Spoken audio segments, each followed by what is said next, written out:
রাজধানীর এভারকেয়ার হাসপাতালে ১৭তম দিনের মতো চিকিৎসাধীন আছেন সাবেক প্রধানমন্ত্রী ও বিএনপি চেয়ারপারসন বেগম খালেদা জিয়া। বেগম খালেদা জিয়ার স্বাস্থ্যে উল্লেখযোগ্য কোনো পরিবর্তন না হওয়ায় এখনও সিসিইউতে রেখেই চিকিৎসা দেওয়া হচ্ছে। বিএনপি চেয়ারপারসনের শারীরিক অবস্থা এয়ার অ্যাম্বুলেন্সে যাত্রা করার মতো উপযুক্ত না হওয়াতে তাকে লন্ডন নেওয়া হচ্ছে না। দেশি বিদেশি বিশেষজ্ঞ চিকিৎসকদের পাশাপাশি পুত্রবধূ ডক্টর জুবাইদা রহমান বেগম জিয়ার চিকিৎসার সমন্বয় করছেন। মঙ্গলবার বিকেলে বিএনপি চেয়ারপারসনকে দেখতে পুত্রবধূ জুবাইদা রহমান এভারকেয়ার হাসপাতালে যান।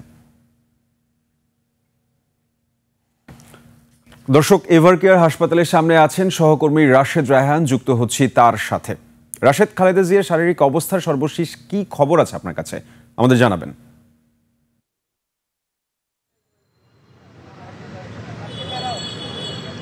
ধন্যবাদ আপনাকে। এখন রাত ৯টারও বেশি বাজে। প্রতিদিনকার মতো আজকেও কিন্তু আসলে আমরা এভারকেয়ারের সামনেই অবস্থান করছি গণমাধ্যম কর্মীরা। তবে নতুন কোনো আশার খবর বা বেগম জিয়ার শারীরিক অবস্থার সবশেষ অবস্থা আসলে কেমন সেটি নিয়ে কিন্তু আসলে বিএনপির পক্ষ থেকে কিংবা যিনি মুখপাত্র হিসেবে এখন কাজ করছেন খালেদা জিয়ার শারীরিক অবস্থার আপডেট জানানোর জন্য ডক্টর এজেএম জাহিদ হোসেন, খালেদা জিয়ার ব্যক্তিগত চিকিৎসকও যিনি মেডিকেল বোর্ডের সদস্য, খালেদা জিয়ার চিকিৎসায় যে মেডিকেল বোর্ড গঠিত হয়েছে তিনি গত শনিবার যে শেষ ব্রিফিং করেছেন, এরপর থেকে কিন্তু এখন পর্যন্ত তিনি আর কোনো আসলে ব্রিফিং করেনি। অর্থাৎ খালেদা জিয়া ঠিক এই মুহূর্তে কেমন আছেন সে বিষয়ে নতুন কোনো তথ্য কিন্তু আসলে আমাদের কাছে নেই।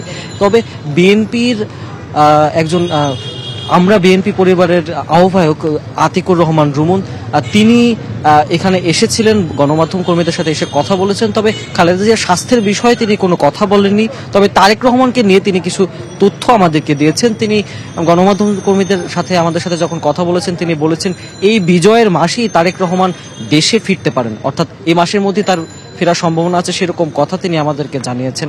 এবং একই সাথে বলেছেন যে তাকে প্রশ্ন করা হয়েছিল আসলে তারেক রহমানকে ফেরা নিয়ে পাসপোর্ট বর্ণ সংক্রান্ত কোনো জটিলতা আছে কিনা। সে সময় তিনি আসলে বলেছেন যে নিন্দুকেরা নানান কথা আসলে তাকে নিয়ে বলছেন, তিনি আসলে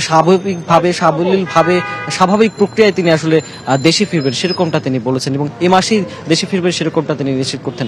এবং নিয়মিত চিত্র যেমনটা এভারকেয়ারের সামনে থাকে সেরকমটাই আসলে আছে, আইন শৃঙ্খলা বাহিনী আছে, সামনে ব্যারিকেড আছে, এই আসলে এখানে চিত্র। এবং কিছু সূত্রে আসলে কয়েকটি কথা আমরা জানতে পেরেছি যে হাসপাতালে বিকালে মির্জা ফখরুল ইসলাম আলমগীর তিনি ৪টার কিছু পরে হয়তো এসেছিলেন, যদিও আমাদের ক্যামেরায় আসলে সেরকম দৃশ্য আসলে ধরা পড়েনি।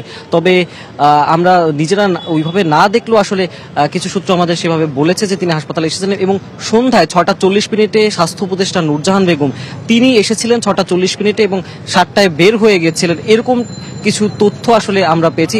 এবং ফ্ল্যারবাহী গাড়ি প্রোটোকল সহ বের হতে আমরা দেখেছি, যদিও তার চেহারা আসলে আমাদের ক্যামেরা আসলে ধরা পড়েনি।